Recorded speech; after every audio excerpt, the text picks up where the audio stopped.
Hi guys, welcome in our channel. My self in Manjeet Yadav. और आज मैं आपको बताने वाला हूँ वेल्डेड कनेक्शन का बहुत ही अच्छा न्यूमेरिकल, जो कि इससे प्रीवियस वाले लेक्चर में मैंने बिल्कुल इसी जैसा क्वेश्चन बताया था, बस थोड़ा सा डिफरेंट है। क्या डिफरेंट है वो पहले क्वेश्चन को डिस्कस करते हैं। क्वेश्चन है, a tension member is made up of two angle sections of 100 into 100 into 8 millimetre. यहां पर दो एंगल सेक्शन दिया गया है। अब देखो डिफरेंट क्या है कि इससे प्रीवियस वाले लेक्चर में जो मैंने आपको न्यूमेरिकल बताया था उसमें एक एंगल था और यहाँ पे दो एंगल है, बस इतना ही डिफरेंट है। बाकी क्वेश्चन को सॉल्व करने का जो पैटर्न है वो बिल्कुल पहले की तरह ही है। तो यहां पर दो एंगल दिया गया है जो कि गसेट प्लेट के दोनों तरफ ज्वाइंट किया गया है। Welded to either side of a gusset plate. Gusset plate के दोनों तरफ इस एंगल को ज्वाइंट किया गया है। The tension member has an axial force of 200 kilo Newton. यदि उस टेंशन मेंबर पर एक्सियल फोर्स यानी जो अक्षीय बल लगा हुआ है वो 200 किलो न्यूटन का लगा हुआ है, and the weld size is 6 mm, और जो वेल्ड की माप है वो 6 मिलीमीटर है, then determine the length of the weld joint. Take Fs is equal to 110 newton per millimetre square. यहां पर देखो determine the length of the weld joint, जहां पर हमें वेल्डिंग करना है उसकी हमें लेंथ निकालना है कि कितनी लेंथ हमें लेना होगा। तो पहले फिगर में समझ लीजिए, यह है आपका एक गसेट प्लेट।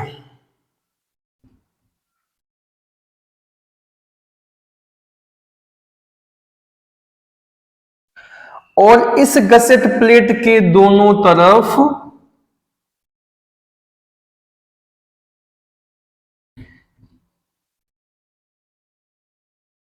एंगल ज्वाइन किया गया है।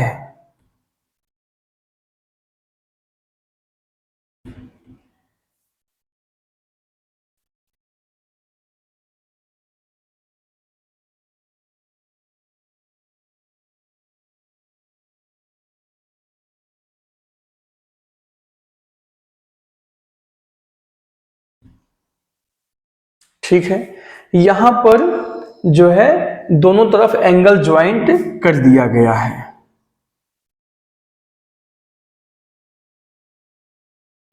अब एक बात और आ जाती इसमें, यदि आप ऐसे भी एंगल को ज्वाइंट कर सकते हैं और यहां पर जो आपका आउट स्टैंडिंग है उस आउट स्टैंडिंग को आप ऊपर की तरफ भी कर सकते हैं, ये आपकी इच्छा है।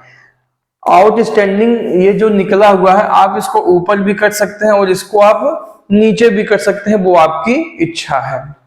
ठीक है, अगर मान लीजिए आपने ऐसे फिगर बना दिया तो भी गलत नहीं है, बट हम ऐसा करते हैं कि इसको आउट स्टैंडिंग को ऊपर की तरफ ले लेते हैं। इससे क्या ना, सेंटर ऑफ ग्रेविटी का जो वैल्यू है ना उस तरफ ज्यादा होता है जिधर आउट स्टैंडिंग लेंथ निकली हुई रहती है। आप इस डायग्राम को ऐसे भी बना सकते हैं,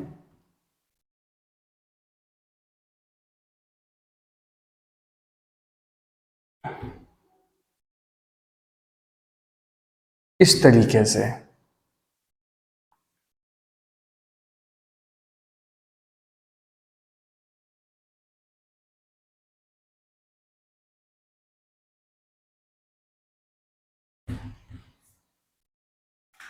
ठीक है,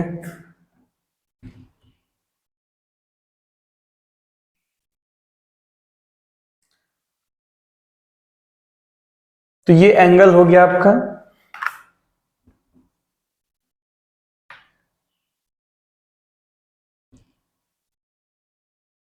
अब हमें निकालना क्या है, देखिए यहां पर भी वेल्डिंग किया गया है तो यहां पर वेल्ड लेंथ कितना लेके चलना होगा वही हमें सॉल्व करना है। और यहां भी वेल्ड लेंथ है तो जितना आपका वेल्ड लेंथ इतना होगा उतना ही वेल्ड लेंथ यहां पर भी रहेगा। और वेल्ड लेंथ यहां पे कितना रखना होगा हमें, और जितना इधर का वेल्ड लेंथ होगा उतना इधर का होगा।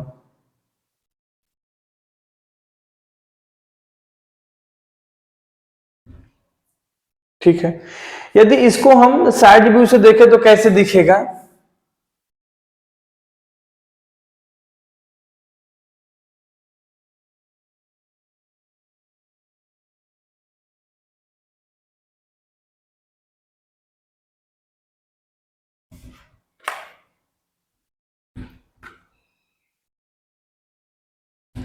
ठीक है, ये आपका एंगल हो गया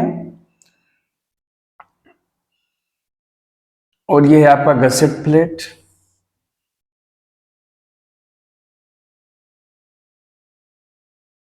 ये प्लेट है आपका। तो यहां पर वेल्डिंग देखो किया जाएगा, यहां पे वेल्डिंग किया जाएगा। तो ये दोनों लेंथ हमें निकालना है कि कितना लंबाई रखना होगा। अब देखिए यहां पर आउट स्टैंडिंग लेंथ बाहर निकला हुआ है ना, तो इधर पे लोड ज्यादा लगेगा, इधर पे वेट ज्यादा होगा, इधर पे मूवमेंट ज्यादा होगा, तो इधर की वेल्ड स्ट्रेंथ ज्यादा लेके चलना होगा। इस वजह से यहाँ की वेल्ड की लंबाई भी ज्यादा होगा। जब ज्यादा वेल्ड की लंबाई होगा तभी ज्यादा वेल्ड की स्ट्रेंथ रहेगा।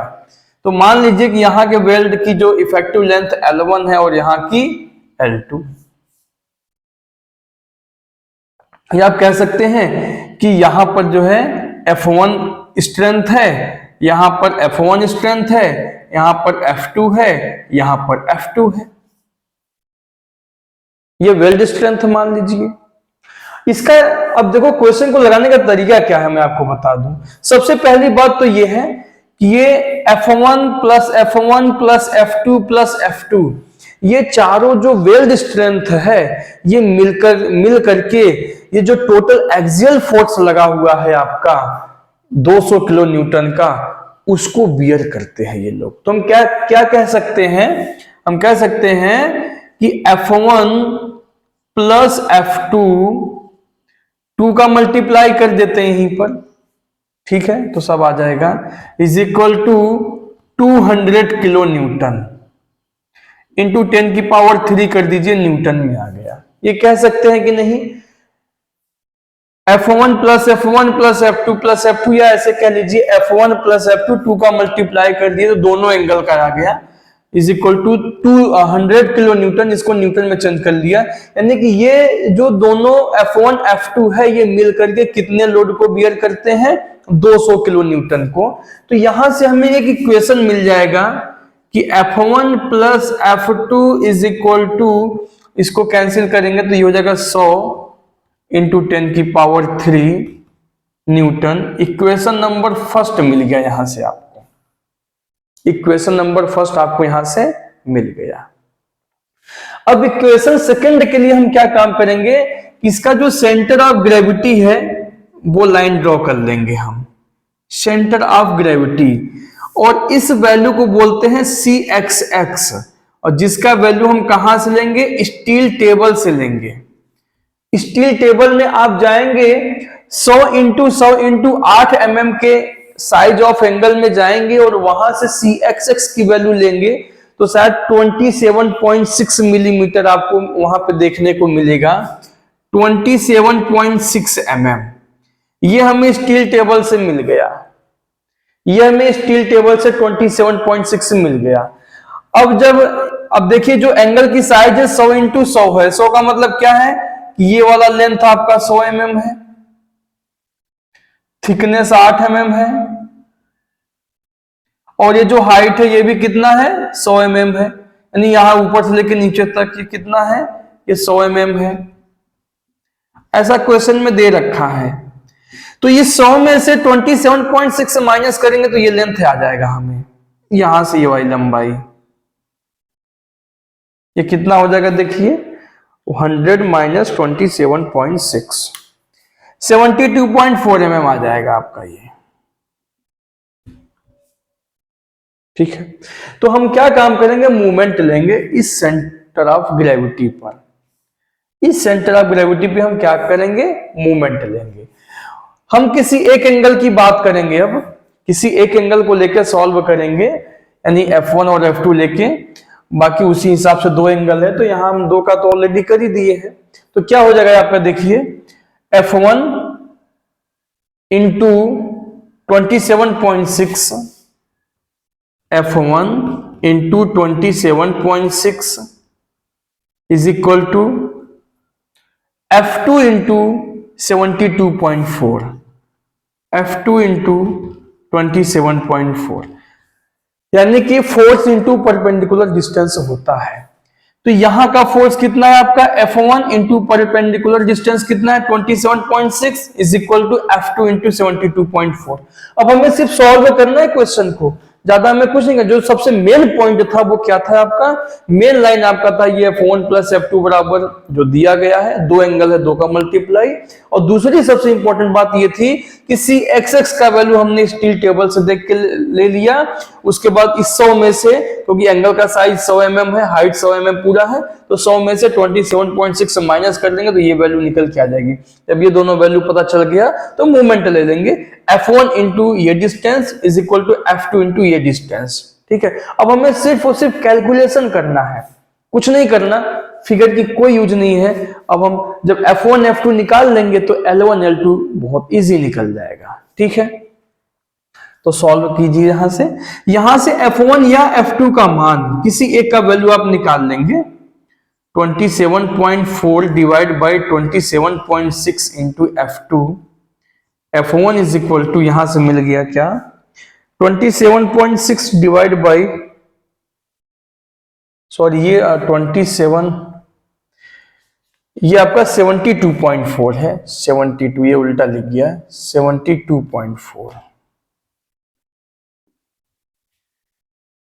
72.4 डिवाइड बाई 27.6, 2.6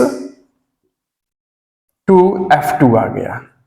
इक्वेशन नंबर 2 मिल गया यहां से हमें। अब ये वैल्यू उठा करके आप कहां पुट करेंगे, इक्वेशन नंबर फर्स्ट में। तो F1 के स्थान पे क्या लिखेंगे 2.62 F2 plus F2 is equal to 100 into 10 की पावर 3, 2 और 1 3 F2 हो जाएगा आपका, यानी 3.62 F2 हो जाएगा इज इक्वल टू 100 इंटू 10 की पावर 3। F2 बराबर क्या हो जाएगा, इससे डिवाइड कर देंगे हम,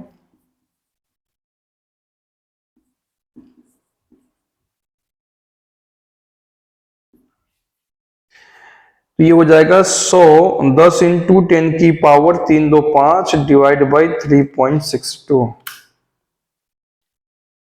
27624 न्यूटन।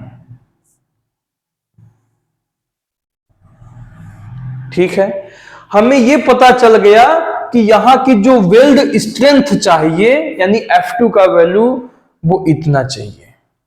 अब यही वैल्यू उठाकर इक्वेशन नंबर फर्स्ट या सेकंड में रख देंगे तो F1 का वैल्यू निकल जाएगा। तो यहां पर रख दीजिए F1 बराबर 2.62 इंटू F2 का वैल्यू रख देंगे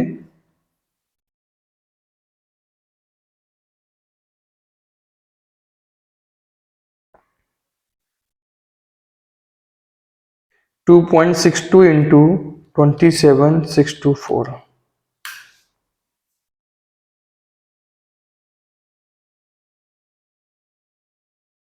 न्यूटन।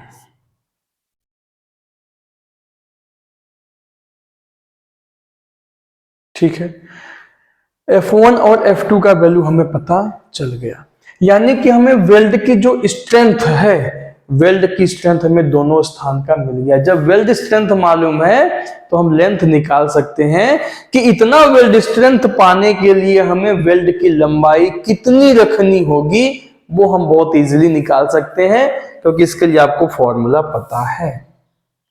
चलिए कैसे सॉल्व करेंगे, अब हम बात करते हैं इस L1 लंबाई के लिए, यहां की बात कर लेते हैं। चलिए, तो देखो आप जानते हैं कि वेल्ड स्ट्रेंथ का फॉर्मूला क्या होता है, वेल्ड स्ट्रेंथ बराबर क्या होता है, इसको यहां सॉल्व कर लेते हैं, स्पेस नीचे है यहां पे। Weld strength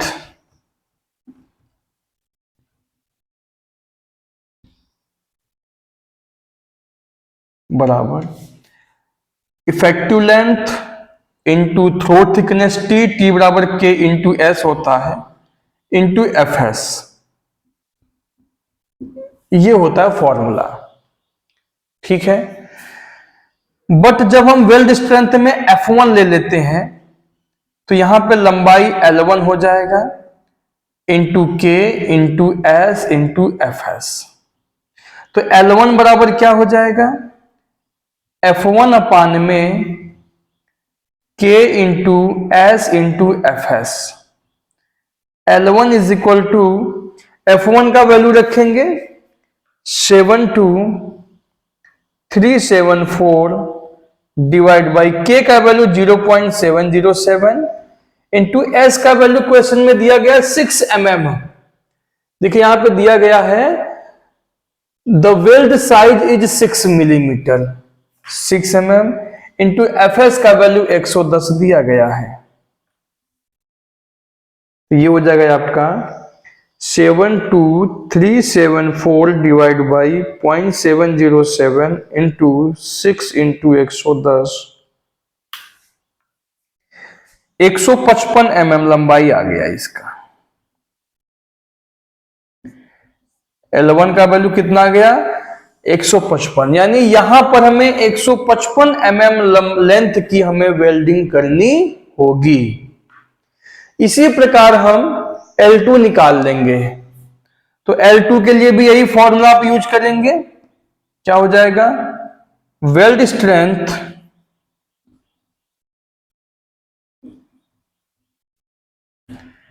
F2 is equal to L2 into K into S into F S.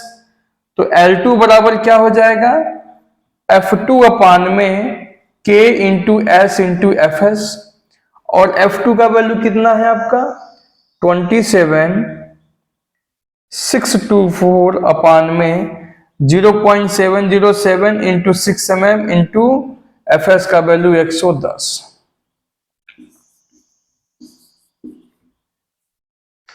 ये हो जाएगा आपका 27624 डिवाइड बाई 0.707 इंटू 6 इंटू 110, तो 59.20 लगभग 60 mm मान लीजिए आपका आ गया ये। तो यही आपका वेल्ड लेंथ है, यही आपका वेल्ड लेंथ है, यानी कि हमें L1 का लंबाई 155 mm यहां लेके चलना होगा और 60 mm यहां लेके चलना होगा। ठीक है, इधर एंगल की तरफ भी और दूसरे साइड भी इतना लेके चलेंगे तो आपका जो 200 किलोन्यूटन का लोड लगा हुआ है वो बहुत ही इजीली जो है उसको बियर कर लेगा। यहाँ पे जो वैल्यू है उसको हम लोग लिख लेते हैं, यहाँ पर स्पेस है थोड़ा सा। गिवन वैल्यू क्या क्या है, एक तो S का वैल्यू 6 mm दिया गया है, FS का वैल्यू 110 दिया गया है। ठीक है, साइज ऑफ एंगल दिया है 100 इंटू 100 इंटू 8 mm का। हमने स्टील टेबल से क्या ले लिया, फ्रॉम स्टील टेबल CXX का वैल्यू 27.6 mm जो था वो हमने यहाँ पे लिया हुआ है। ठीक है, तो मैं समझता हूँ कि ये क्वेश्चन आपको बहुत अच्छे से समझ में आ गया होगा, क्योंकि इससे पहले वाला भी लेक्चर जो उसमें मैंने भी आपको इसी टाइप का क्वेश्चन बताया था। और इसमें यदि कोई कंफ्यूजन कोई डाउट है तो आप कमेंट करेंगे, आपको रिप्लाई मिलेगा। फिर हम मिलते हैं नेक्स्ट लेक्चर में और ऐसे ही एक अच्छे न्यूमेरिकल के साथ।